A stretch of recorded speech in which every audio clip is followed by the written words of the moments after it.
Well, this war of words brewing between Michigan's Attorney General and Michigan State's embattled former president, and it all revolves around college basketball. 7 investigator Ross Jones is here now with a high-stakes battle and what it could mean for the Larry Nassar investigation. Ross? Ellen, Glenda, even though John Engler is no longer Michigan State's president, he still is someone that Attorney General Dana Nessel wants to talk to. But Engler, she says, has ducked her investigators in Michigan so he could do something else. When the Wolverines played the Spartans in East Lansing earlier this month, perhaps no one had a better seat than the least popular man on campus. That's John Engler in the white, sitting about as close to center court as you can get in a photo shared on Twitter. Of course, Engler hasn't been president at Michigan State for some 2 months, not since he was forced to resign after a string of insensitive and callous comments towards survivors of Larry Nassar's abuse. Engler has attended several MSU games in East Lansing since he left the school. Here he was in January, just days after he was sent packing by the Board of Trustees.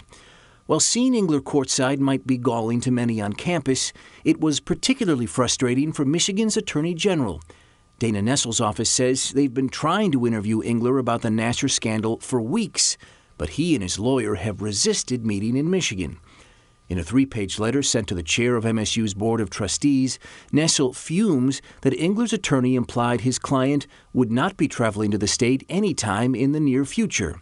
So instead, they scheduled Engler's interview for later this month in Washington, D.C.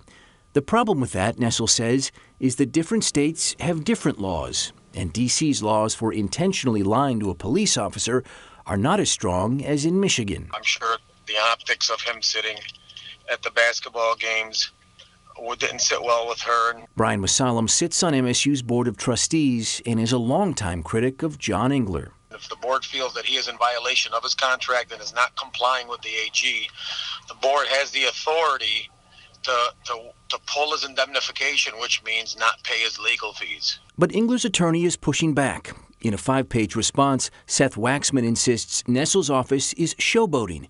Engler isn't trying to hide from anyone, and that he never indicated he was unwilling to travel to Michigan for an interview.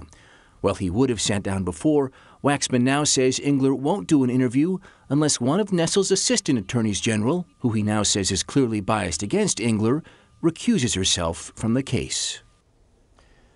Now, an MSU spokeswoman says those tickets Engler used to take in those games were not the university's. They were provided to him by someone else. Right now, the interview is up in the air with both sides clearly digging in here. Our efforts to reach John Engler on his cell phone today were unsuccessful. Guys. And not only the optics, but it's the feel of it. It just feels not so humble. Not a popular man on campus, that's for sure. All right, Ross, thank you. All right, turning now